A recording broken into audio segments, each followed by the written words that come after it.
luar biasa. Saya nggak mahal soal banyak soal tubuh.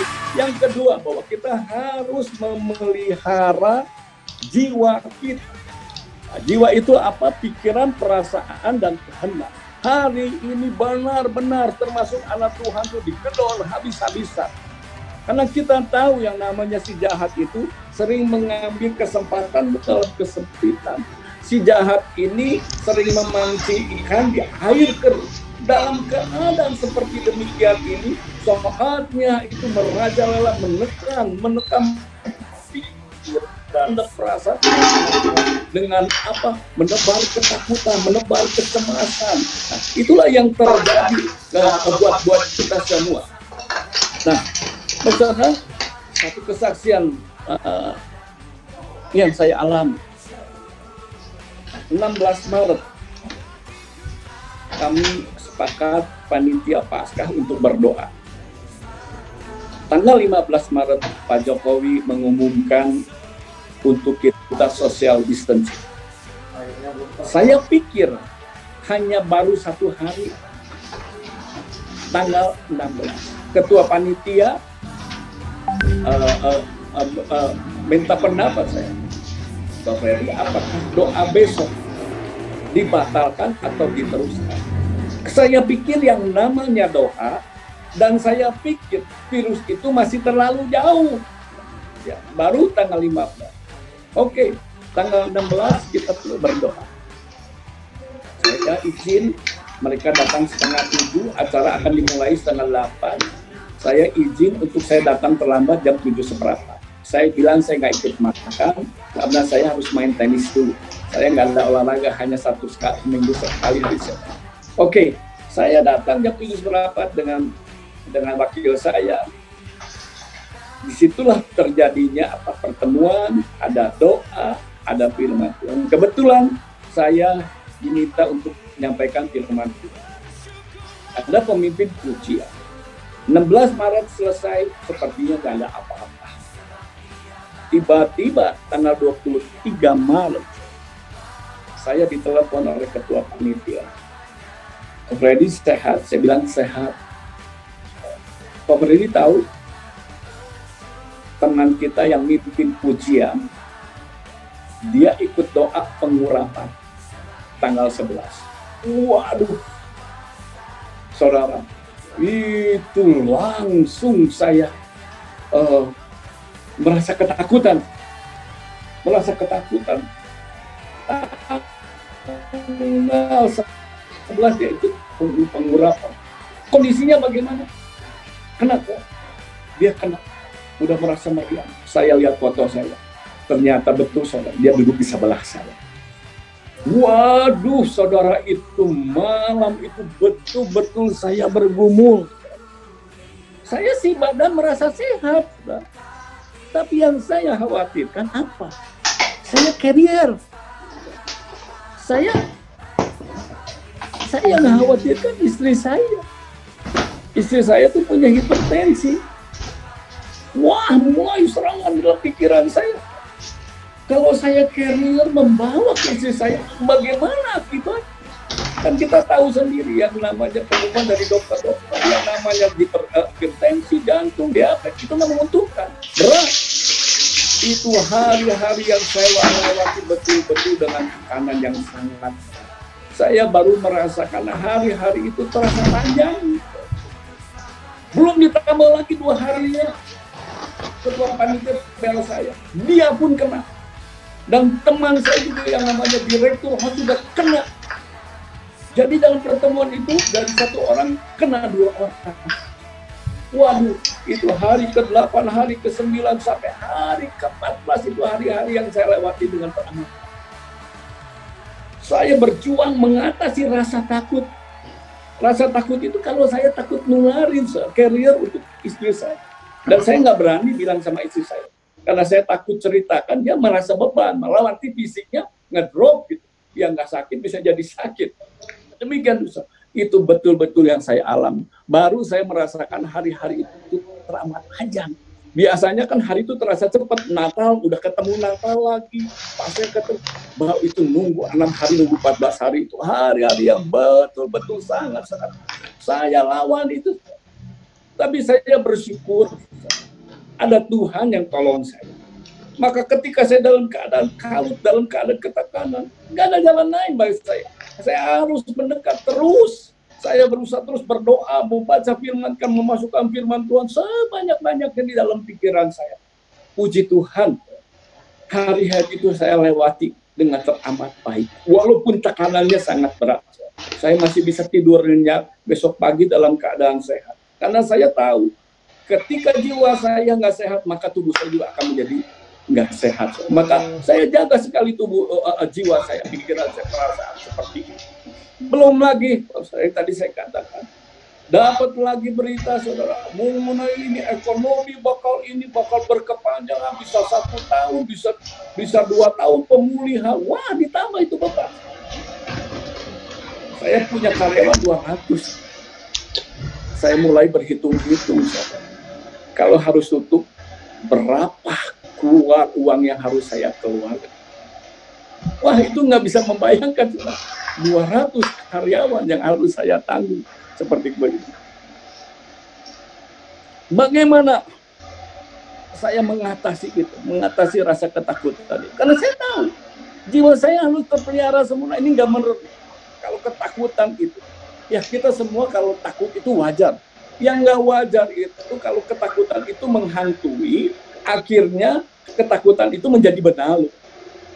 Kalau benalu itu Bapak Saudara kan tahu bagaimana sebuah pohon kalau ditempel benalu, maka pohon itu pasti nggak akan jadi sehat, bahkan mati, karena energinya, zatnya semua ditarik. Demikian pun dengan jiwa kita semua. Kalau ada benalu ketakutan, benalu kecemasan, benalu kegelisahan itu nempel di jiwa kita, pasti jiwa kita akan menjadi sakit. Maka saya berjuang dengan apa? Dengan memasukkan firman Tuhan sebanyak-banyak di dalam. Dengan berdoa, saya lewat. Belum lagi, saya dengar di Bandung sampai hampir 23 hamba-hamba Tuhan yang saya kenal, yang saya tahu kehidupannya, saudara. Saya bisa membayangkan hamba-hamba Tuhan yang buat saya, di mata saya luar biasa. Dibandingkan dengan saya, gak ada apa-apanya. Masalah ekonomi, saya atur begini apa. Dan pikiran saya terbatas. Maka hanya yang saya bisa lakukan hanyalah saya memasukkan firman Tuhan sebanyak-banyak di dalam pikiran saya, dalam berdoa. Maka saya dapatkan Bapak firman Tuhan yang luar biasa, di mana saya diingatkan kembali dalam Mazmur pasal yang ke-23. Tuhan adalah gembalaku, takkan kekurangan aku. Ia akan membaringkan aku di padang yang berumput hijau, yang menuntun aku ke air yang tenang.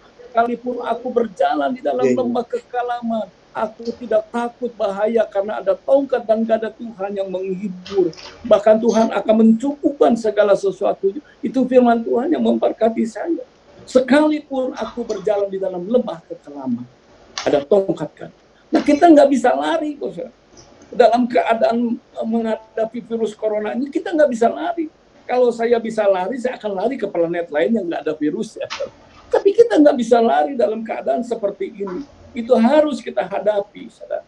Tapi ketika kita harus berhadapan itu, percaya kita punya gembala yang agung, gembala yang sekali-sekali tidak pernah meninggalkan dombanya, saudara. Ya. Itu adalah janji Tuhan. Ada gada Tuhan yang akan mengusir si jahat. Ada tongkat yang akan menuntun kita ke air yang tenang supaya kita ada berjalan di dalam jalannya, saudara. Itu yang saya dapatkan. Belum lagi, saudara, saya dapatkan firman Tuhan di mana di Ibrani mengatakan pengharapan adalah sau yang kuat dan aman bagi jiwa kita yang telah dilakukan sampai ke belakang tabir.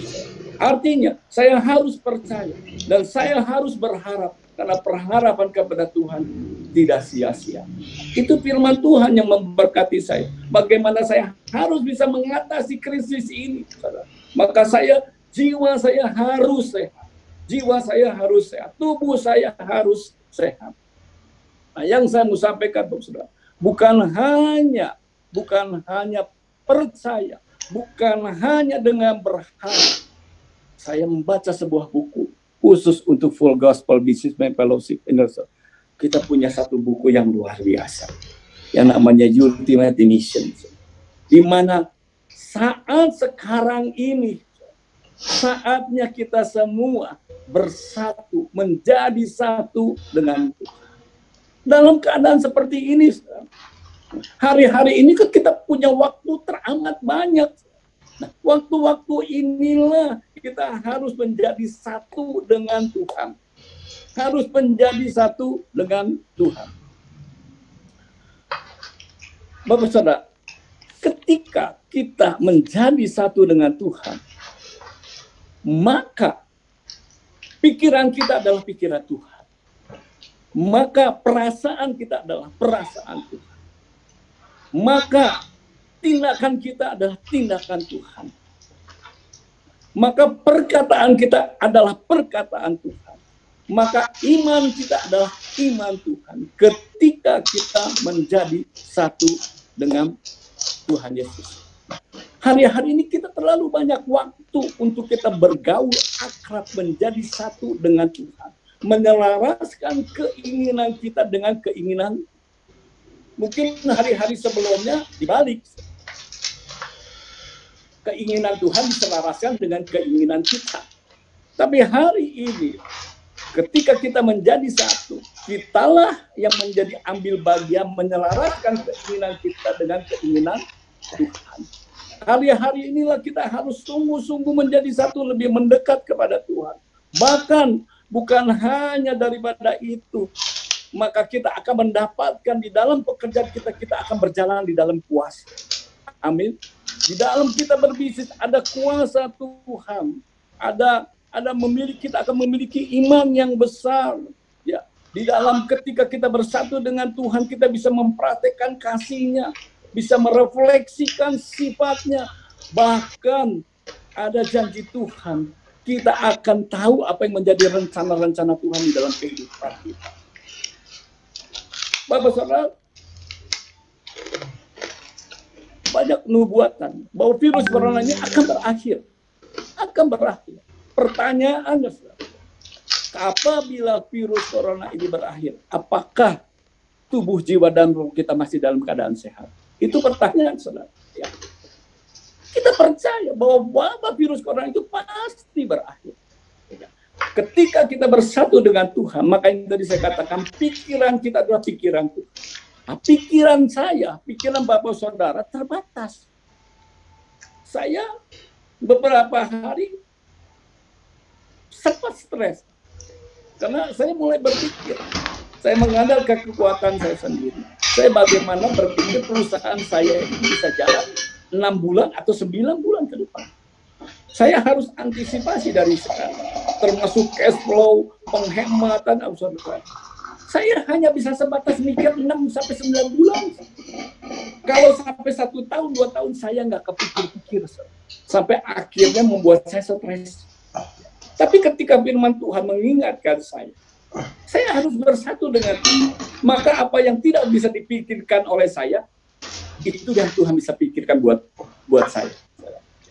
Maka, saudara, pikiran kita semua terbatas. Tetapi pikiran Tuhan itu tidak terbatas. Oleh karena itu, ketika saya diingatkan oleh adanya, kita harus bersatu dengan Tuhan. Maka pikiran Tuhan ada di dalam pikiran kita, maka saya nggak akan takut.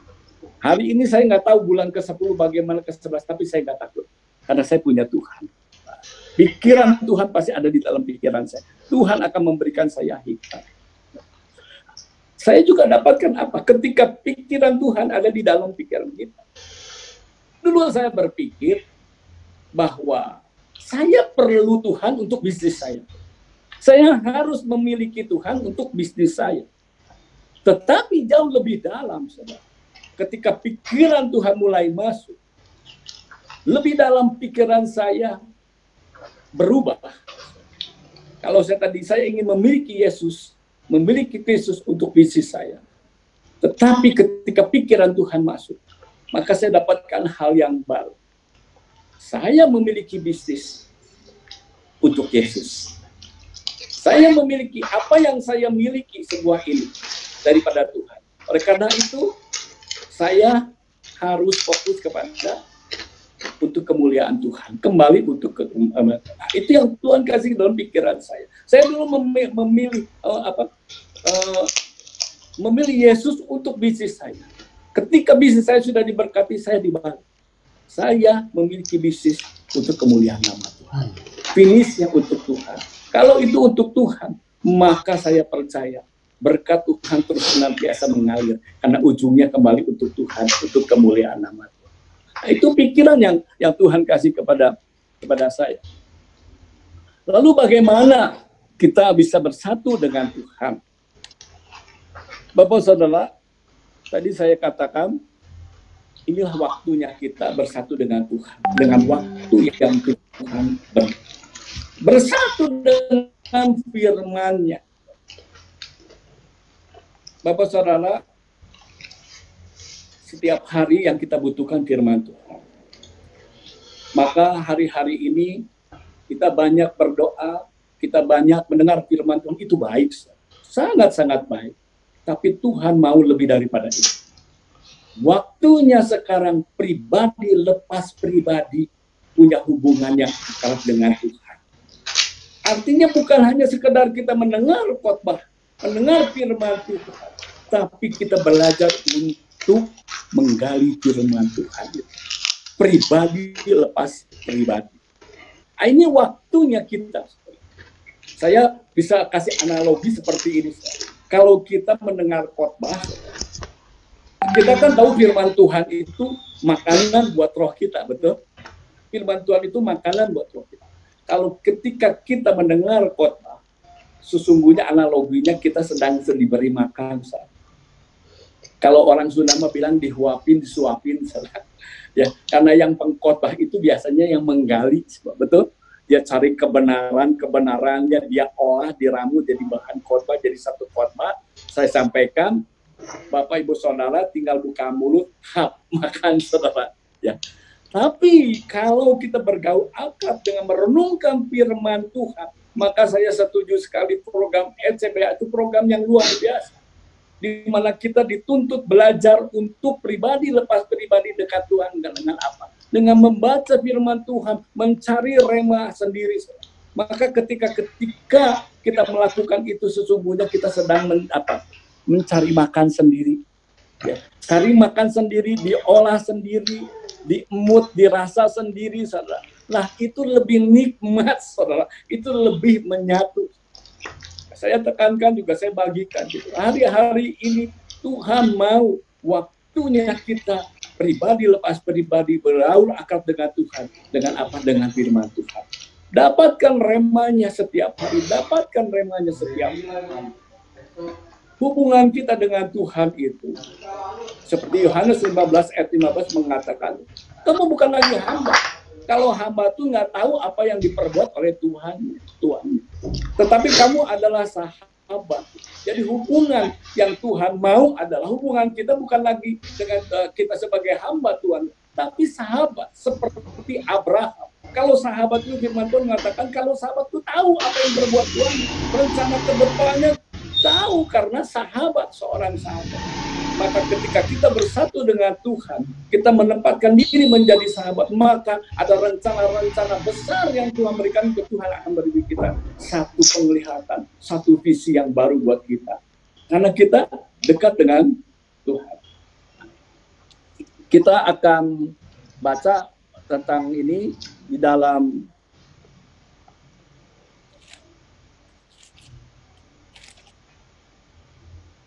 Filipi pasal yang kelima, Filipi pasal yang pertama ayat yang kelima. Filipi pasal yang pertama ayat yang kelima. Hendaklah kamu dalam hidupmu bersama menaruh pikiran dan perasaan yang terdapat juga di dalam Kristus Yesus. Hendaknya kamu dalam hidupmu bersama menaruh pikiran dan perasaan yang terdapat juga di dalam Kristus Yesus. Jadi Tuhan mau kita menyatu dengan pikiran dan perasaan Tuhan. Menjadi satu. Sehingga kita tahu apa yang menjadi perasaan Tuhan. Kita tahu apa yang menjadi pikiran Tuhan. Itulah yang menjadi satu dengan Tuhan. Bapak Saudara, kita percaya kita akan mengalami terobosan yang luar biasa. Kalau pikiran Tuhan ada di dalam pikiran kita, perasaan Tuhan ada di dalam perasaan kita, rencana Tuhan ada di dalam pikiran kita, dan kita tahu apa yang menjadi rencana masa depan yang Tuhan berikan buat setiap. Itu sangat-sangat luar biasa. Menjadi satu. Ayat yang terakhir kita buka.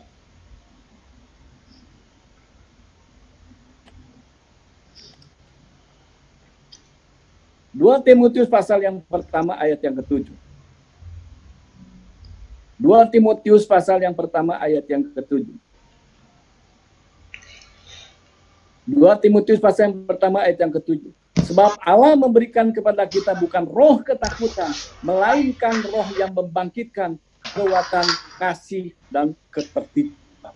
Maka Bapak Saudara, ketika roh kita sehat, ketika kita menjadi satu dengan Tuhan, maka yang muncul bukan roh ketakutan, tetapi yang muncul adalah roh kekuatan, kasih, bahkan ketertiban. Hari-hari ini kita butuh yang namanya kekuatan. Tidak ada orang yang hebat. Sampai hamba-hamba Tuhan pun hari-hari ini banyak kontak dengan saya. Mereka juga manusia. Bagaimana katanya gerejanya sudah 2 bulan. Tidak ada ibadah, tidak ada pemasukan. Dia pikir bagaimana sampai ke depan. Melanda semua orang yang namanya ketakutan. Tetapi ketika kita bersatu satu dengan Tuhan, roh kita sehat, yang muncul pasti janji Tuhan adalah apa? Roh kekuatan. Kita butuh kekuatan, butuh hikmat yang daripada Tuhan. Bagi menghadapi bisnis pekerjaan seperti ini. Yang notabene kita semua ada di dalam tekanan. Maka kita butuh yang namanya roh kekuatan, roh kasih. Saat sekarang ini, saudara, kita semua sama-sama dalam keadaan susah. Tapi firman Tuhan mengatakan, ketika kita memiliki roh yang sehat, maka roh kasih itu akan muncul. Saatnya sekarang, Bapak Saudara, kita merefleksikan sifat Tuhan, yaitu kasih. Kita mungkin, saya juga sekarang hari ini dalam keadaan sulit. Percayalah, keadaan kita sulit, tetapi jauh di bawah kita juga ada yang jauh lebih sulit. Ya. Hari ini kita makan sederhana, di bawah kita ada yang belum bisa dapat makan. Saudara. Artinya apa, saudara? Saat-saat sekarang ini kita mempraktikkan kasih kita. Saatnya sekarang itu hal yang paling baik. Jadi ketika kita memberi, inilah saatnya, saudara. Jadi ketika kita memberi, jangan itu dijadikan beban, tapi menjadikan kesempatan untuk melakukan firman Tuhan. Menjadikan kesempatan. Taruh kata, hari ini kita punya jatah makan keluarga 100.000, saudara. Kita bisa kurangin 10.000, beri orang yang nggak bisa makan, saudara. Itu berbagi, saudara. Toh dengan 90.000 juga kita bisa punya makanan yang bergizi, saudara. Nah inilah waktunya, saudara. Apalagi kita di HBM Hisben Offer As Islam. Manji kita adalah kasih. Inilah saatnya kita berbuat kasih. Saatnya kita tidak boleh menunjukkan keegoisan kita. Jika tidak bisa, saya juga dalam keadaan tidak. Inilah saat. Dan yang terakhir akan membangkitkan roh ketertiban. Bapak Saudara, roh ketertiban. Sekarang hari-hari ini banyak orang menilai kehidupan anak-anak Tuhan. Maka ketika ada anak-anak Tuhan tidak disiplin, tidak tertib dalam menghadapi bahwa prinsip itu menjadi bahan olokan. Saatnya kita mengemukakan roh ketertiban untuk taat sama aturan-aturan pemerintah.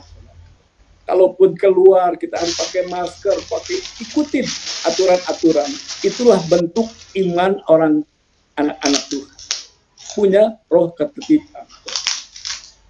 Bapak Saudara, kita percaya bahwa virus corona ini pasti akan berakhir. Tapi yang menjadi penting firman Tuhan pesan kita, tetap pelihara tubuh jiwa roh kita dalam keadaan sehat. Inilah waktunya kita bersatu dengan Tuhan, melekat sungguh-sungguh kepada Tuhan, sehingga kita tahu rencana apa yang Tuhan akan berikan kepada kita. Maka ketika kita di situ, kita akan mendapatkan hal-hal yang luar biasa. Ada berkat-berkat Tuhan yang akan Tuhan berikan kepada kita setelah wabah virus corona ini selesai. Bagian kita adalah sekarang tetap menjaga tubuh roh jiwa kita dalam keadaan sehat, terpelihara, mendekatkan diri Tuhan, menjadi satu dengan Tuhan. Semoga firman Tuhan ini boleh menjadi berkat buat kita semua di malam hari ini. Saya akan tutup di dalam doa. Bapa kami di dalam surga, Tuhan, kembali kami ucap syukur buat malam hari yang indah ini, di mana kami juga boleh bersekutu, boleh berfellowship dengan teman-teman kami, saudara-saudara kami. Kami juga percaya Engkau hadir di tengah-tengah kami. Kami juga bersyukur buat firman Tuhan yang kami boleh dengar di malam hari ini. Hamba berdoa firman Tuhan itu boleh menjadi kekuatan, menjadi satu hal yang pasti yang akan mendatangkan berkat buat kehidupan kami semua. Tuhan, tolong kami Tuhan. Kami mau mendapat tubuh roh dan jiwa kami terpelihara sempurna. Roh Kudus, pimpin tolong kami ya Tuhan. Tuhan, inilah kerinduan kami di saat-saat ini Tuhan. Kami mau menyatu dengan Engkau Tuhan. Menjadi satu, menyelaraskan keinginan kami dengan keinginan Engkau Tuhan. Termasuk Tuhan bersatu dalam penderitaan ya Tuhan. Terima kasih, Engkau berkati kami semua Tuhan. Engkau berkati semua saudara-saudara kami yang di Kalimantan. Di dalam nama Tuhan Yesus, kami telah berdoa ucap syukur. Haleluya. Amin. Wow, kita sangat sungguh diberkati malam hari ini. Bolehkah kita berikan tepuk tangan bagi Tuhan kita? Terima kasih Pak. Terima kasih buat Pak Freddy yang sudah sangat-sangat memberkati. Hari ini saya bagaikan petir di malam hari, tanpa ada hujan, tanpa ada angin. Menyatakan bahwa malam hari ini kita harus, sebagaimana judul terobosan di dalam kehidupan pribadi, adalah kita bisa menjaga dan menyelaraskan tubuh dan jiwa di dalam sebuah keutuhan persembahan bagi Tuhan. Malam hari ini terima kasih sekali lagi buat Pak Freddy atas nama semua kami dari Regional Kaltim Utara. Dan malam hari ini juga hadir bersama-sama dengan kita MVP kita Pak Vincent Wijaya. You want to say something Pak? Yes. Kita masuk di Q&A. Iya. Pak Vincent. Waduh, Pak, thank you banget untuk kedatangan sermonnya. Ya, strengthen us again bahwa roh jiwa dan tubuh harus terpelihara sempurna. Itu urutannya nggak boleh dibalik memang. Ya. Roh dulu, jiwa baru tubuh. Ya. Kita orientasinya selalu ke tubuh aja. Ya.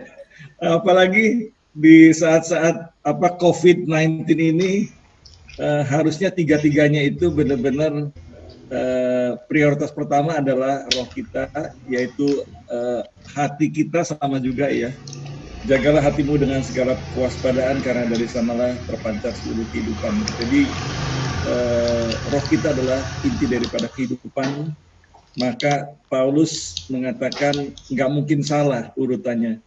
Roh, jiwa, dan tubuh. Jadi kalau kita mau ngasih makan, tiga-tiganya mesti balance dan tiga-tiganya harus terpelihara sempurna ya, terpelihara sempurna. Baik, thank you. Mungkin ada teman-teman yang mau tanya nih. Kebetulan kan Pak Freddy di sini, jadi tanya apa aja ya dengan beliau. Silakan hostnya Pak Jefta. Saya mute dulu ya. Ya tanya nanti ya. Kalau saya nggak bisa jawab nanti Pak Vincent yang jawab. Kalau Pak Vincent nggak bisa jawab kembalikan Pak Freddy. Baik Bapak-Bapak sekalian, untuk mempersingkat waktu silakan bagi yang mau bertanya silakan boleh diangkat tangan atau di unmute speaker mikrofonnya. Boleh, saya mulai dulu ya Pak ya. Jadi saya mulai untuk memancing teman-teman agar bisa semua mempersiapkan pertanyaannya gitu Pak. Jadi mewakili buat teman-teman semua, nanti mungkin bisa dijawab juga oleh Pak Vincent mungkin atau Pak Freddy. Subtema kita malam ini sesuai undangan adalah bertahan dari krisis ekonomi Pak. Jadi dengan firman Tuhan yang sudah disampaikan tadi, memang Bapak juga telah menyampaikan di dalam case-nya Bapak yang terutama menurut kami pasti sangat terpukul, sektor restoran Pak ya, karena restoran pasti sangat terpukul sekali, dan jumlah karyawan juga tidak sedikit, 200 karyawan. Nah itu boleh nggak di-sharingkan Pak sedikit tips dari Bapak untuk seperti apa untuk menghandle 200 karyawan ini Pak, dengan ya tentunya pastinya bagaimana cash flow-nya juga tetap bisa berjalan, tentunya apakah opsi-opsi apa yang harus kita pikirkan termasuk dalam mungkin PHK atau yang lainnya. Tentunya PHK juga sangat kita hindari ya sebagai anak Tuhan begitu Pak. Nah kira-kira bagaimana Pak, mungkin dalam contoh nyata dulu yang Bapak hadapi, sedangkan Bapak juga mungkin secara manusia menghitung, wah 6 bulan atau mungkin 9 bulan, kalau udah lewat dari 9 bulan belum clear lagi, aduh saya harus bagaimana ya gitu. Apakah kita harus menalangi dulu dengan mohon maaf meminjam uang, mungkin kalau dalam perusahaan mungkin bail out dulu gitu Pak kali ya, bail out gitu ya. Atau apa orang bilang zombie company gitu. Jadi ditalangi dulu dari hutang dah untuk agar perusahaan ini tetap survive sampai betul-betul kembali ke normal gitu. Apakah seperti itu atau seperti gimana Pak? Coba bisa di-sharingkan sedikit Pak. Ya, buat saya pribadi yang paling utama bahwa saya sepakat dengan anak istri, ada tujuan utama saya harus memperhatikan karyawan saya. Jadi saya sama istri saya, bagi saya, saya nggak mau sampai harus ada yang di PHK, sampai mereka harus dirumahkan, saya nggak mau. Dan itu yang saya minta sama Tuhan. Saya karena tujuannya saya mau memberkati mereka. Mereka itu berjuang dengan saya tuh, ikut saya tuh sampai ada yang belasan tahun. Nah, saatnya sekarang ini saya nggak bisa egois. Saya nggak dengar suaranya ini, Pak Freddy. Teman-teman yang lain mungkin jaringan bro, kita dengar. Nggak ada masalah itu, lanjut aja Pak Freddy, lanjut. Teman-teman yang lain dengar? Yang lain dengar ya? Kita dengar. Oke. Dengar, dapat dengar. Bagus. Dengar, kita dengar. Oh iya, mohon maaf, sudah dengar. Mohon maaf Pak, tadi termute Pak. Mungkin itu pertanyaan saya Pak, bisa dijawab oleh Pak Freddy, mohon maaf Pak. Ya. Jadi yang paling utama yang ada di hati dan pikiran saya, bahwa dengan adanya keadaan seperti ini, hal yang pertama saya bilang kita sepakat ya, kita harus menjaga karyawan kita. Karena yang lebih takut tuh karyawan. Karyawan tuh udah kasak kusuk, saya tahu gitu kan. Dan banyak orang bilang, aduh gimana, karena dia dengar dari teman-teman yang lain sesama dia kerja di restoran itu udah ditutup, sudah di PHK, diberhentikan apa. Nah, saya nggak mau menimbulkan keresahan buat mereka, dan saya yang minta sama Tuhan, Tuhan Engkau yang paling tahu apa yang di dalam hati dan pikiran saya. Mereka itu adalah orang-orang yang tanda kutip banyak berjasa buat kemajuan restoran saya. Nah, saatnya sekarang ini saya harus memberikan sebisa mungkin yang terbaik buat mereka. Nah, itu yang saya lakukan dengan istri saya. Sampai ke waktu kemarin kita juga terharu ketika kita kumpul dengan karyawan semua. Saya ceritakan keadaan, mereka lebih tahu daripada kita semua. Tahu, ini begitu. Sampai ada yang celetuk, Pak, sudah loh Pak, kita bersyukur kalau restoran kita nggak tutup, udahlah, gaji kita potong aja 40%. Sampai ada yang bilang begitu. Saya bilang enggak, saya enggak sampai ke sana, enggak mau. Kita untuk penghematan, iya, terpaksa, dengan sangat terpaksa, karena omset turun 70%, saya juga tetap harus menjaga semuanya, harus balance, harus dalam keadaan sehat. Maka ada satu pengorbanan yang buat saya tuh sebisa mungkin pengorbanan itu kecil untuk karyawan. Lebih baik pengorbanan itu larinya ke saya gitu kan. Karena buat mereka tuh segitu-gitunya lah buat gaji. Maka dalam keadaan terakhir ini juga mereka minta 60% pun kita masih mampu memberi mereka tuh sampai ke 80% saat sekarang ini. Dan mereka merasakan perbedaan yang luar biasa, bahwa bagaimana saya mungkin jadi istri saya pemimpin yang notabene orang Kristen bisa memberkati mereka. Nah, itulah yang ada di dalam pikiran saya.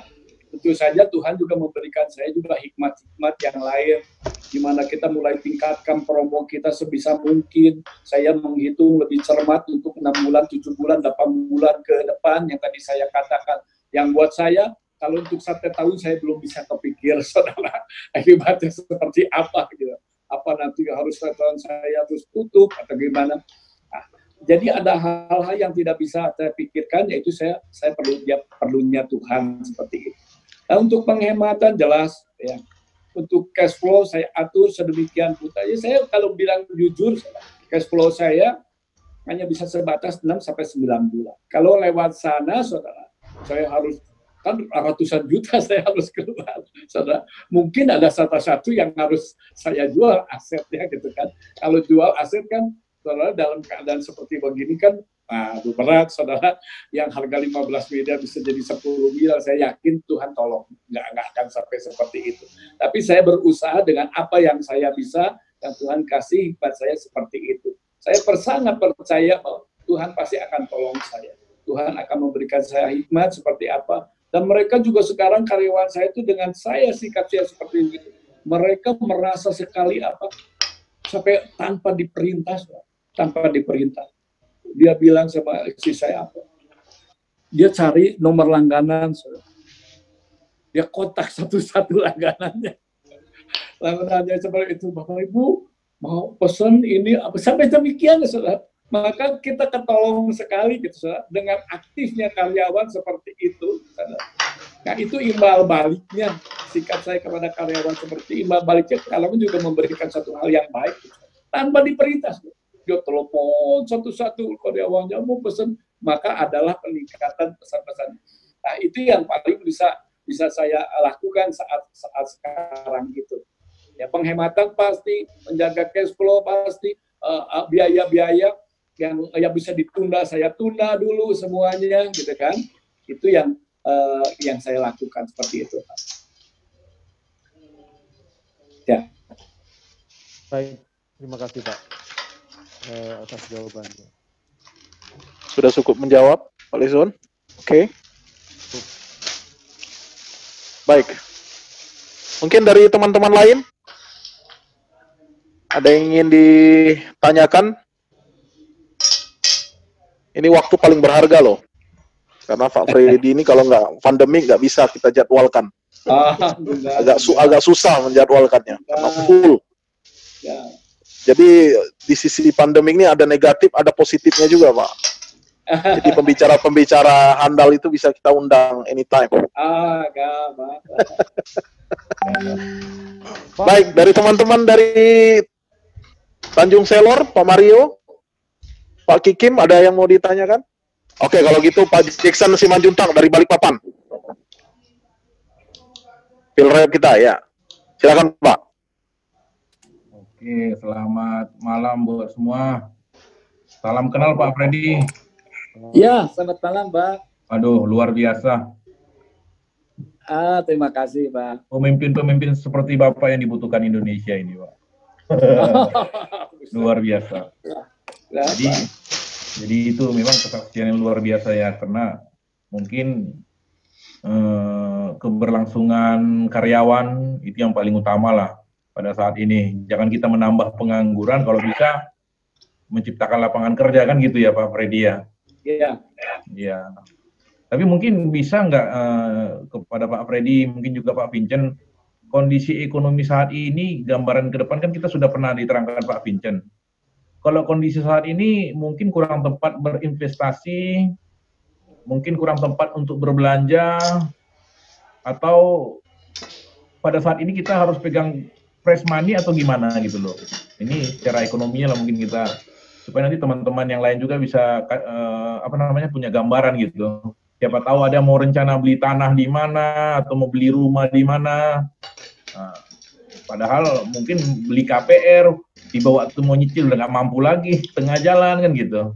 Mungkin bisa kasih masukan lah, mungkin Pak Freddy atau Pak Vincent juga bisa masukan untuk kita gitu. Pak Vincent itu yang lebih Pak. Ya,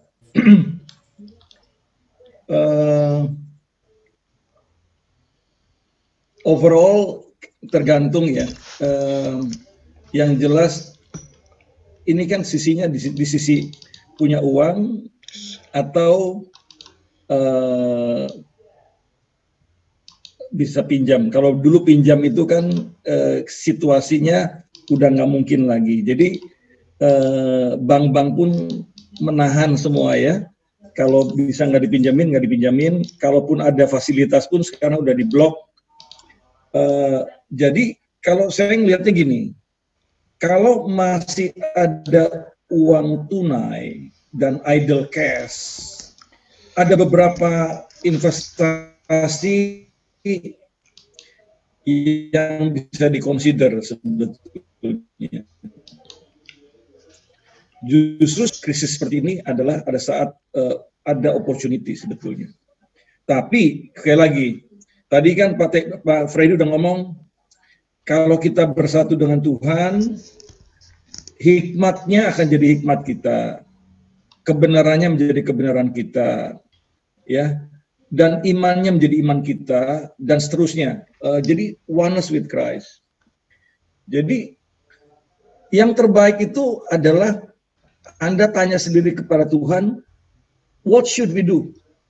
Karena setiap orang itu berbeda-beda. Tetapi kalau Jackson tanya saya gambaran umum, ada beberapa investasi, ya, investasi ya. Kalau sekali lagi uang, kalau pinjam udah nggak mungkin lah ya, investasi. Apakah di emas? Saatnya sekarang, emas sudah naik tinggi sekali. Harga emas itu udah hampir sekarang udah 900.000 per gram, ya. Naik dalam satu tahun terakhir itu naik signifikan sekali, ya. Apalagi sekarang Cina lagi membangun basis kayak Bitcoin yang dikelola oleh negara, tapi di backup oleh emas, dan itu dulu-duluan dengan Amerika, sehingga menurut saya karena basis penggunanya itu ada cukup besar ada di Cina, dan sekarang Bank Sentral Cina akan endorse, itu akan penggunaan emas akan luar biasa. Jadi apakah emas akan naik? Akan naik, cuman growing-nya nggak terlalu signifikan. Yang kedua, properti, ya. Kalau memang punya uang tunai, properti itu akan lama. Kenapa lama?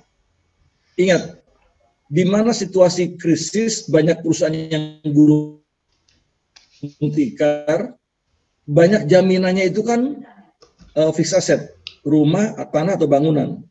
Itu akan dilego oleh bank-bank, dan logikanya itu harga properti akan belum naik 1-2 tahun. Nah, yang ketiga adalah investasi di dalam surat hutang. Investasi di dalam surat hutang memungkinkan, ya, baik US dollar maupun dalam rupiah. Ada bon-bon pemerintah, jangan bon pemerintah, bon-bon swasta perusahaan yang baik itu masih banyak yang memberikan yielding 8-9%, ya. Nah, ada satu lagi sebetulnya yang bisa investasi di capital market. Sebetulnya this is the time. Ini adalah waktunya sebetulnya. Saya coba melihat ya, harga saham Astra itu, contohnya Astra ya, Astra itu yang blue chip. Compare dengan 3 bulan lalu, Astra itu sekarang udah 50% di bawah harga normalnya. Jadi Astra, kenapa saya katakan Astra? Astra itu salah satu perusahaan yang good corporate governance-nya itu sangat-sangat tinggi sekali, sangat taat aturan, ya, blue chip di capital market, profitability-nya sangat tinggi. Memang terdampak sekali Astra karena apa? Mobil-mobil kan penjualannya drop sekali situasi sekarang, ya. Siapa yang mau beli mobil baru? ya. Yang penting asal makan aja jalan kan. Itu drop. Nah, tapi sejauh mana drop itu? Ini masalah kecepatan. Kalau dari sudut kecepatan, kebangkitan di pasar modal itu jauh akan lebih cepat dibandingkan properti, ya, surat-surat utang, atau emas. Emas itu udah creeping sekali naiknya. Ya naik tapi nggak akan zoot lagi, nggak dari 500.000 jadi 900.000, nggak lagi dalam 1 tahun. Itu menurut saya sih view-nya adalah seperti itu. Kalau memang kita punya uang sekarang, you mau investasi apa, ya? Nah, dan uang itu tidak terkait dengan kewajiban-kewajiban, ya. Tadi seperti Pak Freddy, kalau sudah 6 bulan sampai 9 bulan mencadangkan untuk karyawan, ya dana-dana yang sudah dedicated jangan dipakai. Tetapi kalau dananya betul-betul idle, betul-betul nganggur, the best of all opportunity yang saya lihat, ya, dari semua opportunity yang ada adalah di capital market, ya. Bayangkan you sekarang, ya, ini overall aja, banyak sekali saham yang waktu Anda beli, Anda itu sudah untung. Anda beli udah untung. Artinya apa? Nilai bukunya perusahaan itu jauh lebih besar daripada harga pembelian saham, ya. Itu banyak sekali. Jadi kalau Warren Buffett bilang, you beli udah untung. Nah, cuman harus pakai kriterianya. Perusahaan itu harus perusahaan yang 5 besar di sektornya, di industrinya, ya. Kalau bisa nomor 1 atau nomor 2. Kalau Astra kan nomor 1, nomor 2, ya kan. Yang kedua, selama 3 tahun profitnya luar biasa besar sekali, ya. Selama 3 tahun terakhir juga bagi dividen. Yang keempat, perusahaan ini liquid, gampang in and out, keluar gampang sekali, ya. You mau jual anytime gitu loh, ya. Nah, dengan 4 kriteria tadi, harusnya the best among the worst saat ini adalah di capital market. Itu aja. That is my view. Tapi mungkin Pak Freddy ada gambaran gitu loh yang lain.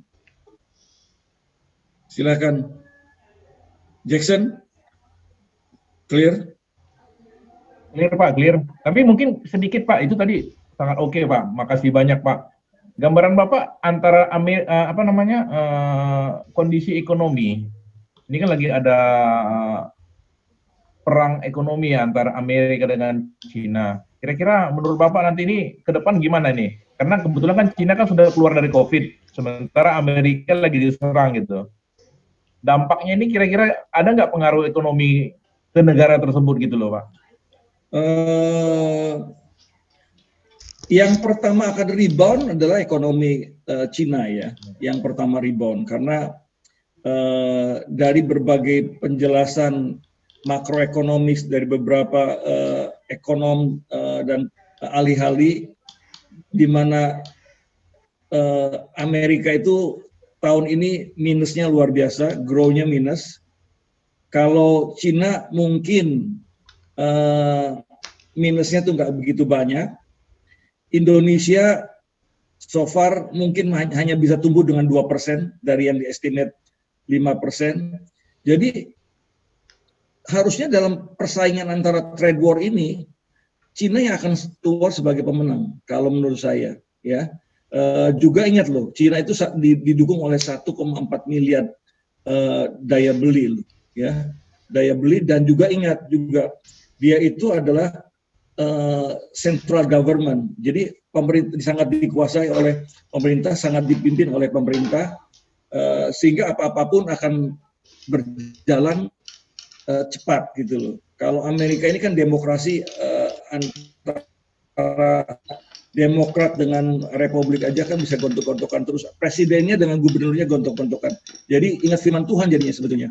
Firman Tuhan bilang, bagaimana kamu bisa bertahan ya. Kalau yang satu dengan yang lain tuh tercerai-berai ya. Di Matius 12 ayat 25 sampai 27 itu bicara tentang kerajaan itu tidak akan bertahan kalau tercerai-berai. Juga keluarga nggak akan bertahan kalau tercerai-berai. Demikian juga kalau saya lihat Amerika dan dengan Cina, kalau menurut saya sih logikanya dengan berbagai parameter, Cina akan lebih unggul in the future. Ya. Oke, Pak. Terima kasih, Pak. Sangat membantu kita, Pak. Terima kasih, Pak. Ya, silakan. Shalom. Selamat malam, Pak Freddy. Dan juga Pak Vincent, Pak Lisun, teman-teman semuanya. Sorry, tadi lagi keluar sebentar, beli makanan untuk anak-anak. Ya, mungkin... Halo? Lanjut. Saat sekarang ini kan kita tahu semua tidak boleh kita bekerja di luar, mengurangi kegiatan kita dan lain sebagainya.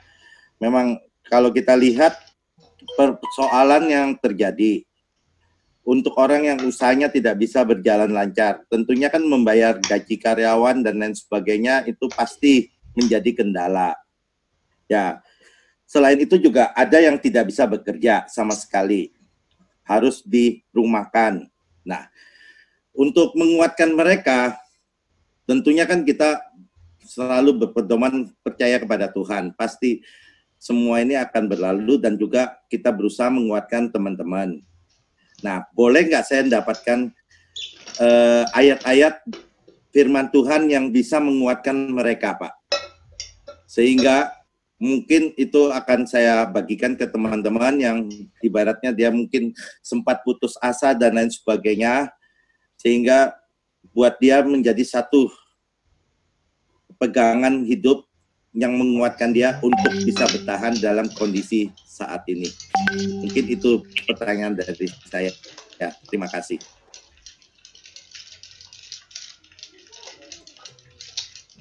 Ya Pak Agus, tadi sayang Bapak nggak ikut karena beli makanan anak Pak. Tadi sudah dibagikan begitu banyak ayat Pak. Halo. Selamat malam, shalom untuk kita semua. Salam, salam. Iya, salam kenal Pak Freddy. Selamat malam untuk Salam Pak Erwin, ya. bapak-bapak semua, Pak Vincent, Pak Lisu, mengenai tema ini memang sangat luar biasa lah ya. Artinya sebuah pengalaman dari Pak Freddy yang diceritakan di sini untuk menguatkan. Tapi teringat tadi sebuah cerita Bapak tentang bagaimana cerita mengenai harus memberikan pendapatan kepada para karyawan yang 200 orang itu, saya teringat juga kita masa-masa sekarang ini yang juga bisa dibilang juga pendapatan atau beberapa yang terkena efek langsung dari corona ini, termasuk Bapak, apakah untuk seperti puluhan atau apa itu ada ya bagaimana gitu Pak, untuk perpuluhan atau apa kepada Tuhan gitu Pak Freddy, apakah tetap karena untuk bisa dibilang untuk itu juga kita kan harus memberi karyawan kita hampir 200 kali itu tadi saya pikirkan juga luar biasa juga ya kita. Itu sih kalau dari saya tadi saya pikirkan. Dan mungkin yang satu lagi kita mungkin tadi bicara tentang Cina sama Amerika, tapi kita sendiri kan tinggal di Indonesia.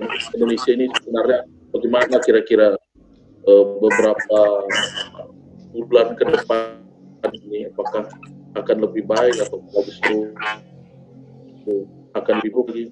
Karena kita lihat juga bukan makin turun ya yang terkena apa ini corona ini, tapi malah bertambah terus. Kira-kira gitu sih pertanyaannya Bapak Moderator, Pak Freddy juga.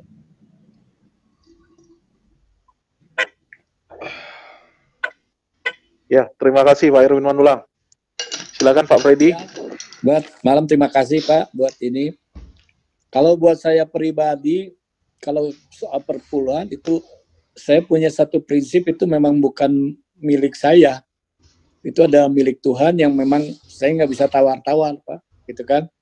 Nah, saya sangat percaya ketika saya ambil bagian saya, pasti Tuhan tolong. Karena banyak ayat firman Tuhan yang menunjang, mendukung soal ketaatan. Termasuk juga carilah dahulu kerajaan Allah dan kebenarannya, maka semuanya akan ditambahkan kepadamu. Nah, itu banyak ayat-ayat yang artinya ketika kita taat percaya bahwa Tuhan itu akan mencukupkan segala sesuatunya. Nah, itu memang harus dengan iman yang teguh, Pak. Yang saya bagikan memang nggak mudah. Saya juga dulu mengalami hal yang demikian, belajar, Pak. Sampai tingkatan iman bahwa itu bukan punya saya. Dalam keadaan seperti apapun, saya harus itu bagian Tuhan. Dan puji Tuhan, Pak, sampai sekarang pun Tuhan pelihara. Berapa kali saya juga dalam kehidupan saya, hampir 3 kali saya hampir jatuh bangkrut, Pak. Jadi saya bukannya nggak pernah mengalami hal yang di bawah, saya pernah mengalami sampai paling di bawah pun saya pernah mengalami seperti itu. Nah, kalau sampai hari ini keadaan saya seperti sekarang ini, yaitu semua juga karena Tuhan. Saya belajar untuk untuk taat apa yang Tuhan mau, walaupun awal-awalnya nggak mudah gitu, Pak. Seperti itu. Mungkin ke soal perpuluhan itu, tadi yang lainnya agak terputus-putus ya, Pak ya.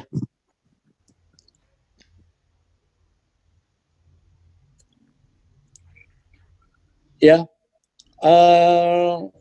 kalau buat saya, untuk hal-hal ke depan boleh kita pikirkan, Pak. Boleh kita pikirkan. Buat saya pribadi, saya harus bisa berpikir ke depan seperti itu.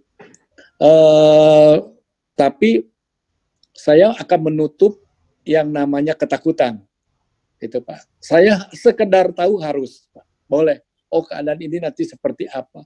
Tapi kalau memangnya itu menjadi hal yang menakutkan, nah itu yang saya akan buang.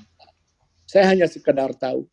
Oh, nanti begini, saya nggak mau pikiran saya, jiwa saya terbelenggu oleh rasa ketakutan. Nah, saya belajar dari ada kisah Nabi Elia. Nabi Elia itu nabi yang sangat luar biasa. Menurut sejarahnya di kitab Raja-Raja, bagaimana Nabi Elia bisa mengalahkan 400 Nabi Baal dengan seorang diri. Tapi, Bapak Saudara, dia bisa dikalahkan dengan satu orang wanita yang namanya Isabel. Coba bayangkan, Bapak Saudara, saya dapatkan pelajaran apa dari sana? 400 Nabi Baal dia hadapi, dia menang. Tapi hanya dengan satu orang wanita, Nabi Elia terbirit-birit lari. Hanya dengan satu orang wanita. Karena apa? Dia membuka pikirannya untuk rasa takut itu masuk di dalam jiwanya. Nah, itu yang saya hari-hari kemarin itu saya hadapi itu dengan untuk membuang rasa takut. Untuk tahu segalanya ke depan boleh, kita harus pikirkan, oh nanti akibatnya seperti apa. Tapi jangan itu kan menjadikan sesuatu ketakutan, tapi kewaspadaan harus, Pak. Gitu. Karena ada teman-teman saya juga seperti itu, terlalu jauh memikir sampai akhirnya pusing sendiri, akhirnya merusak sendiri kan kepikiran, wah takut begini, ribut semua dibahas, saudara. Nah itu kan nggak menguntungkan, Pak, gitu. Sekedar tahu boleh, Pak, sekedar waspada pasti harus, Pak, tapi jangan itu sampai ketakutan itu masuk. Itu aja, Pak, dari saya, Pak. Terima kasih. Thank you. Freddy. Ya, saya mau sampaikan sedikit, Pak Irfan. Tadi ada dari Irfan yang terputus bahwa Pak Irfan sampaikan bahwa beliau memberi sharing bahwa di tengah kondisi ini, tadi saya terdengar sedikit kalau nggak salah Pak Irfan, bisnis pariwisata ya, mungkin tiket atau pariwisata ya tertempat, pastinya terpukul gitu ya. Tapi sampai saat ini Tuhan tetap pelihara. ya, dan memberkati Pak Ivan dan keluarga dengan cara-caranya Tuhan begitu. Nah, itu sedikit yang tadi sebenarnya mau disampaikan oleh Pak Ivan. Begitu Pak Ya, Esa. saya juga tambahkan sedikit. Hari ini saya baru tutup buku. Apa yang saya persiapkan tapi nggak jadi kenyataan. Toh hari ini saya tutup buku, restoran saya masih ada plus, ada lebih. Tuhan, Pak. Amin. Saya pernah siap kalau saya bakal minus segini gini kan, tapi kenyataan yang kita waspada kan harus kan sebetulnya. Tapi kenyataannya Tuhan pelihara. Hari ini saya baru tutup, puji Tuhan masih ada lebihnya gitu kan. Karena dari niatan hati Pak ya, Tuhan yang tolong gitu. Itu Pak. Jadi kalau teman-teman Kaltara ke Bandung boleh Pak ya makan di resto Pak Freddy. Ditunggu sekali Pak. Ditunggu sekali. Rombongannya ditunggu sekali sama Pak Agus tuh. Saya dulu makan mie di rumahnya Pak Agus. Undang makan mie di Balikpapan Pak. Masih ya? Iya. Pak Agus di Balikpapan. Iya, kita ke Manado, Pak. Masih ya? Iya, betul Pak Agus. Betul. Manado, kita rame-rame. 16 ya, betul. orang dari Bandung. Biasa. Ya. Next atau pandemi ini beres nanti ke Kalimantan. Oh iya betul Pak. Ke Tarakan dan ya, ke Amanyonya Pak. Ya. Baik, silakan Pak. Baik. Ya. Yang tanggung Bapak-bapak, saya Thomas yang punya Hotel Crown, Pak, untuk join. Oh, yang Pak Thomas. Ya, Pak Thomas yang punya Hotel Crown Tanjung Selor. Tanjung Selor, ya, Pak. Ya. Siap. Baik, Pak. Ya, silakan Pak Efta. baik, saya membuka pertanyaan mungkin yang terakhir kali ya, karena waktu kita udah lewat jam 9 malam lebih.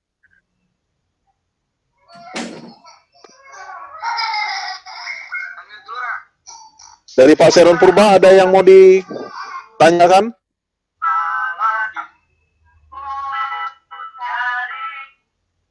Tutup saja, dengarnya tadi bagus. Baru juga sampai kerja. Baik Pak Seron. Ya. Dari Pak Mercy. Saudara monitor Pak. Roger, baik, dikembalikan Pak Mercy.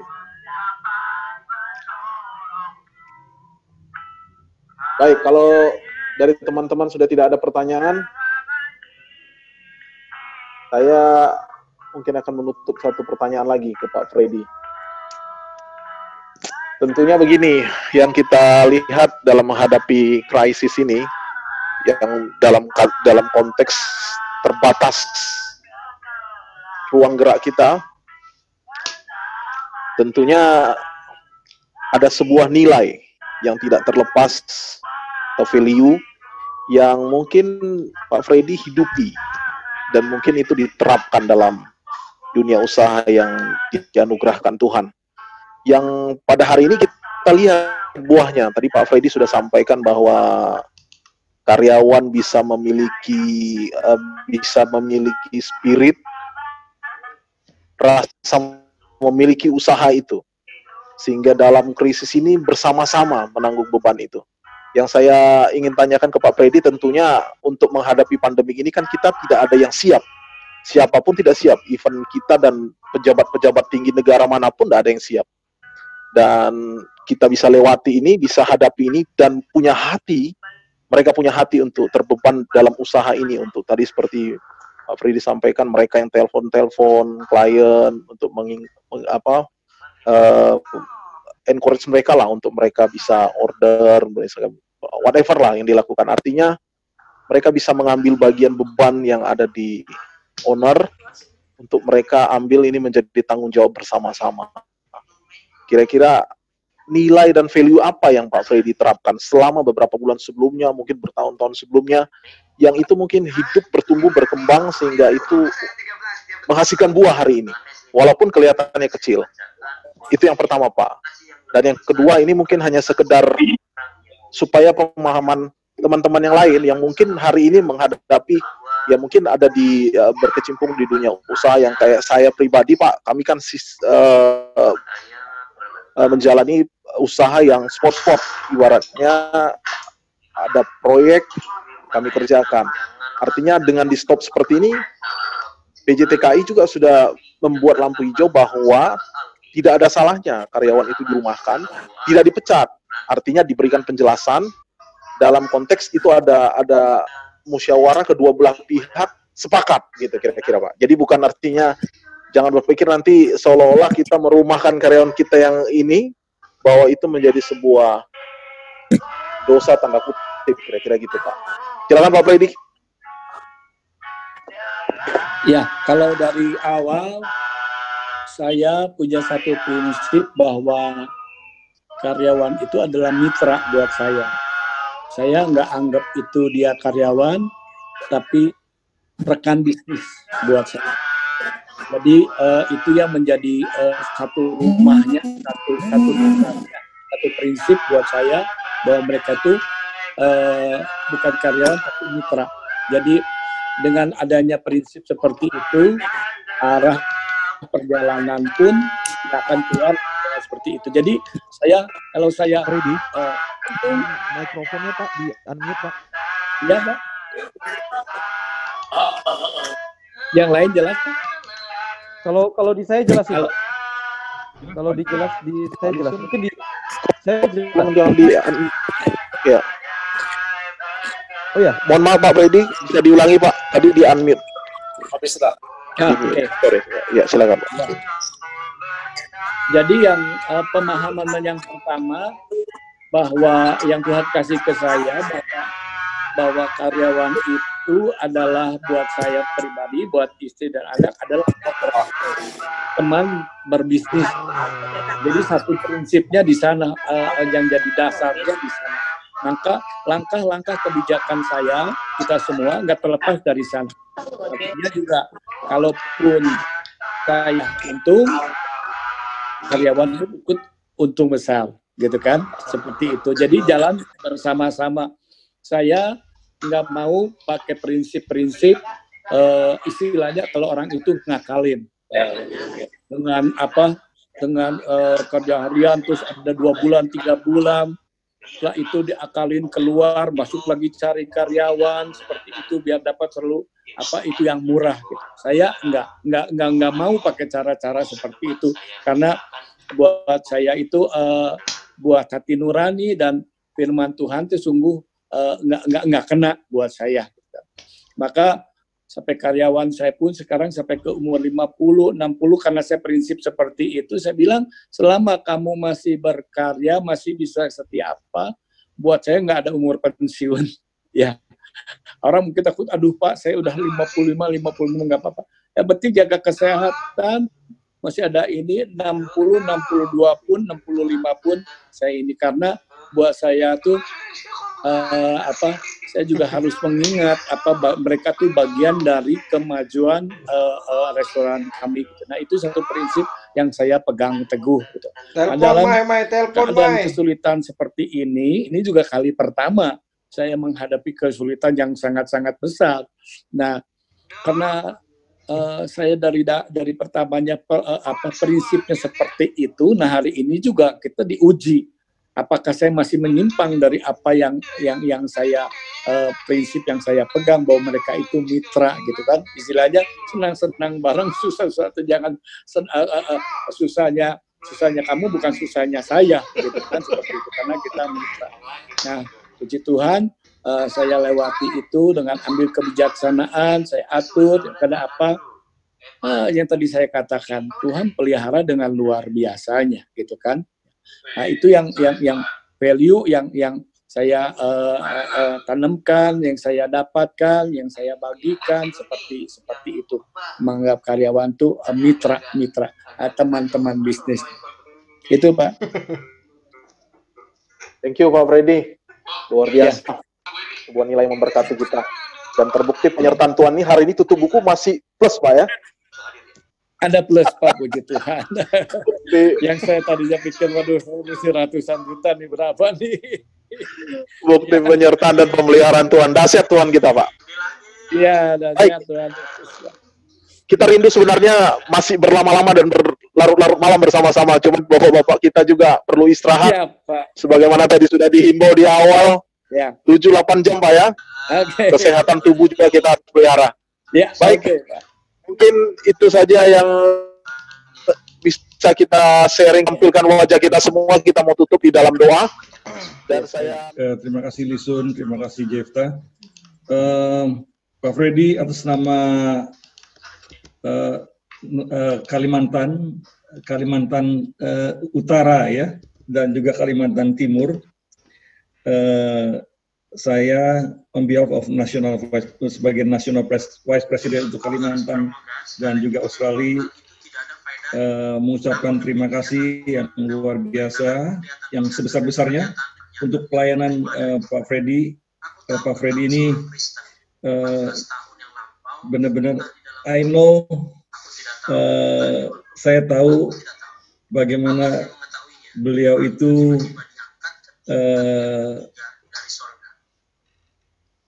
karakternya, juga bisnisnya. Kita bersama-sama sempat juga pergi ke Australia dan New Zealand ya, bareng-bareng, dan malah sebetulnya kalau nggak ada COVID ini kita mau pergi sama-sama ke Denver bareng, sekaligus datang bersama-sama di World Convention. Tapi ya karena ada COVID ya kita tunda lah, mungkin sampai dengan next year. Tadi juga banyak nilai-nilai yang luar biasa. Saya sendiri sangat diberkati, ya. Jarang sekali restoran di era COVID itu yang bisa positif.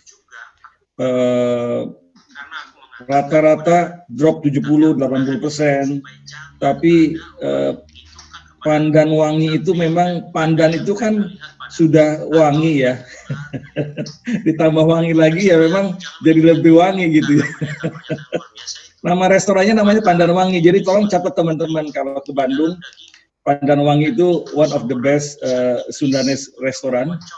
Pak Jokowi pernah makan di sana juga ya. Ada dua teman kita yang restorannya pernah dikunjungi Pak Jokowi. Yang pertama adalah Pandan Wangi di Bandung, dan yang kedua adalah Pak Akib. Juga semua itu di Pontianak. Semuanya ada di Kalimantan ya. Dua-duanya teman kita dan pengusaha kuliner, dan dikunjungi oleh Presiden Jokowi. Luar biasa sekali. Nah, teman-teman Kalimantan, FGB Men Kalimantan Utara, Anda yang baru bergabung, benar-benar saya mengundang untuk Anda join terus Zoom meeting ini ya.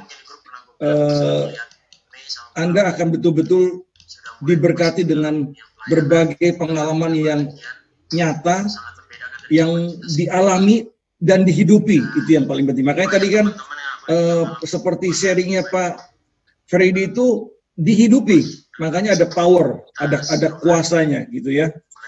Dia life, betul-betul he live the life, kalau dalam bahasa Inggris ya, he live the life ya. Nah, teman-teman, ayo yang Kalimantan Utara ini, Tanjung Selor, Tarakan, 1 bulan sekali ngumpul, ya, ngumpulnya di Zoom ini, ya, waktunya kalian dapat juga banyak pembicara yang baik. Ini bukan satu kebetulan, saat COVID-19 bisa dapatkan pembicara-pembicara yang terbaik kalau menurut saya, ya. Nanti selama beberapa bulan ke depan, Pak Lisun dan Pak Jefta sudah menyusun para pembicara yang baik, dan untuk tanggal 28 Mei, ya, Pak Rudiak, beliau adalah seorang entrepreneur, pengusaha import, dan juga ada juga properti, dan juga dia ada kuliner juga, ya. Restorannya juga cukup lumayan bagus di Jakarta. Cuma ya tentu tidak setenar Pandan Wangi lah. Nama restorannya Kerapu di Jakarta, Kerapu. Jadi restoran seafood, tapi enak, benar-benar enak di Jakarta ya. Saya coba beberapa kali, sering kali kalau kita meeting di restorannya dia di Gunung Sari. Ya. Jadi datang nanti Pak Rudi juga adalah MVP National Vice President untuk Young Movement, terutama anda-anda yang masih muda, yang usianya 25 sampai 40 datang. Ya. Nah, ada berita gembira, hari Sabtu, setiap Sabtu Pak Rudiat itu mengadakan seminar yang bisa diikuti oleh 500 orang melalui Zoom, ya. Setiap Sabtu jam 4.30. Nanti Lisum tolong saya bisa teks ikut aja. Dibagikan ke teman-teman yang ada di Kaltara ini, ya. Dengerin, ya. Itu ada pembicaranya pembicara luar biasanya, ya. Termasuk dalam dan luar lah, ya. Ada pengamat ekonomi, ada pelaku bisnis, ada banker. Nah, itu betul-betul dapat sesuatu, ya. Itu anak-anak muda, biasanya anak-anak muda maunya sesuatu yang exciting, yang berbeda gitu ya. Nah, yang movement. Pak Rudi sendiri ya memang masih muda, cuman ya lebih ganteng lah, lebih ganteng dari saya yang jelas. Iya, itu dunia juga itu Pak. Yang terakhir juga dari beberapa, dari Australia, dari Amerika juga join, yang terakhir saya join. Iya. Nanti tolong di broadcast aja ke teman-teman di Kalimantan Utara. Baik Pak. Saya saja sekarang bisa melihat Anda semua, nggak usah ke Tanjung Selor, nggak usah ke Tarakan, ketemu di sini aja, ya. Dulu setahun 1 kali 2 kali, kalau sekarang hampir setiap bulan ketemu Anda juga oke gitu loh. Jadi puji Tuhan. Dulu juga saya satu kali atau 2 tahun sekali ke Sydney. Kalau sekarang ketemu terus setiap minggu dengan teman-teman Sydney. Jadi betapa ya tadi Jefta bilang di COVID-19 ini ada negatifnya, ada plusnya. Plusnya adalah kita bisa menggunakan teknologi Zoom ini untuk bisa bertemu dengan teman-teman. Ya, semua. Oke, saya rasa itu yang tadi bagaimana kita harus ada di dalam Zoom meeting ini, mendapatkan siraman-siraman yang terbaik. Juga tadi saya sudah bicara closing resume mengenai firman dari Pak Freddy yang sungguh-sungguh he lived the life, ya, he lived the life, itu penting sekali, menghidupi kehidupannya itu paling penting, ya. Dan tadi saya juga sudah terangkan mengenai Pak Rudiat, saya join, dan sekarang saya mau tutup dengan doa. Mari kita sama-sama berdoa. Bapak, terima kasih untuk sesi malam hari ini, di mana Engkau telah mengirimkan, Engkau telah mengutus Pak Freddy untuk berbicara di Zoom meeting ini bersama dengan teman-teman di Kaltara dan juga Kaltim. Tuhan, message yang jelas, yang tegas, dan ada urapan karena dia menghidupi apa yang menjadi message-nya. Tidak perlu takut apapun, bersatu dengan Tuhan dan memelihara supaya roh, jiwa, dan tubuh terpelihara sempurna tanpa cacat. Disitulah letak bagaimana kami dapat nempel dengan Tuhan, dan ketika kami nempel dengan Tuhan, Engkau memberikan hikmat, Engkau memberikan kepada kami bukan roh ketakutan, tetapi roh yang membangkitkan kekuatan, kasih, dan ketertiban. Tuhan telah jelas sekali berbicara, dan Anda juga tahu bahwa dengan pengalaman pribadinya, dengan giving spiritnya, Tuhan telah buktikan bahwa bisnis kuliner, bisnis restoran, di kala yang situasi yang sangat susah, tapi Tuhan tetap pelihara kehidupan daripada bisnisnya ini dengan tetap positif. Tuhan, aku terima kasih untuk message yang Kau sampaikan melalui hamba-Mu. Berkati terus Tuhan Pak Freddy, Ibu, dan anak-anak mereka dan cucu. Tuhan, juga bisnis Pandan Wangi Tuhan, biar terus akan jadi wangi terus. Dia akan mencerminkan keharuman lewat pelayanan Pak Freddy kemanapun hamba-Mu utus. Kami tahu banyak teman-teman di seluruh Indonesia ini, bahkan di Australia, yang butuh taburan firman, yang dihidupi. Kami berdoa Tuhan terus buka ladang-ladang baru bagi hamba-Mu ini. Terima kasih juga untuk teman-teman Kalimantan Utara dan Kalimantan Timur. Tuhan, aku berdoa dalam nama Tuhan Yesus, apapun pergumulan mereka hari-hari terakhir ini, Tuhan yang buka jalan, Tuhan yang berikan jalan bagi mereka. Dan aku berdoa dalam nama Tuhan Yesus, aku berdoa dalam nama Tuhan Yesus, mengusir semua roh ketakutan, dan Tuhan berikan roh yang membangkitkan kekuatan, kasih, dan ketertiban dalam kehidupan pribadi lepas pribadi. Luas setiap pergumulan mereka Tuhan, biar Tuhan dapat jawab, dan Tuhan juga yang memberikan providence, ketersediaan bagi kehidupan mereka dan istri dan keluarganya. Terima kasih Tuhan. Aku berdoa di dalam nama Tuhan Yesus, Tuhan dan Juru Selamat kami yang hidup, kami sudah berdoa. Kita yang diberkati bersama-sama katakan amin. Amin. Thank you. Selamat malam Pak Freddy. Terima kasih buat semua. Sampai ketemu besok Pak Freddy.